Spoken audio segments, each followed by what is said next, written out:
work our businesses from fear and scarcity and comparison and competition, we don't serve ourselves, our teams, or our businesses. I am a huge advocate for self-care. I am very disciplined in the choices that I make every single day because we live in a world that tells us that we are not enough, and you're gonna go to bed every night without your to-do list finished, which means you're gonna tell yourself that you're not enough.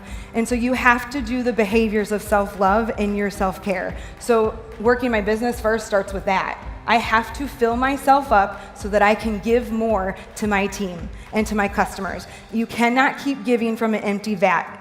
You are not this endless dark hole where you can keep stuffing your emotional pain and your stress. You have to fill up. This is freedom. How often do we sabotage ourselves and not truly show up because we fear what people will think and how they'll judge us? The reality is, they aren't even thinking about us. And if they are, it's more of a reflection of them than us.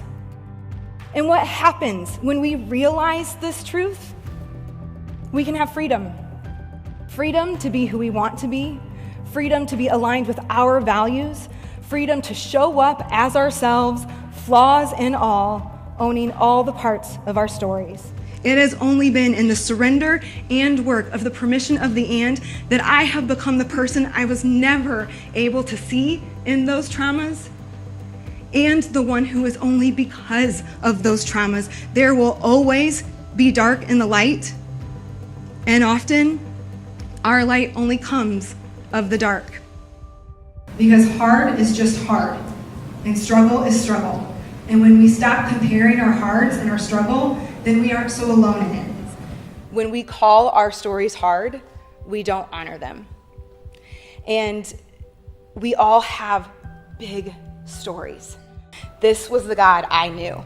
And I lived all my life without that God until I realized that He walked this all first. That He stepped into this complicated story, all the love, the betrayal, the relationship, the connection. He walked into the story. He chose me, and I had to choose Him back. The only thing we have control over is how we think, feel, and behave. So what's the mindset I'm going into things with? Think of someone that you're constantly judging, constantly being let down by, like you're really struggling with that person. Yes. What would be different about you if that honestly was their best? Most likely, you would need to change something about what you're doing with that person. Stop going to them for help because they always disappoint you. Yes. Set that boundary. So it's not really a question of are people doing their best, it's how is my life different when I choose to believe that that's your best, even if your best is not awesome. Yeah, sometimes life is really hard. Yeah. And awesome. Okay, I'll give you that. And so much of the hard is on us.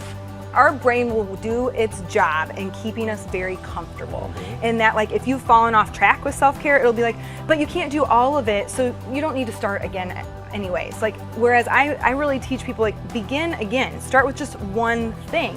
It doesn't need to be 30 minutes or you sit down for an hour to fill up because your brain's gonna say, like, you don't have time for that. Like, are you serious? So you begin with just a few minutes, start filling yourself up, get a habit of it, and then you kind of add to it every day.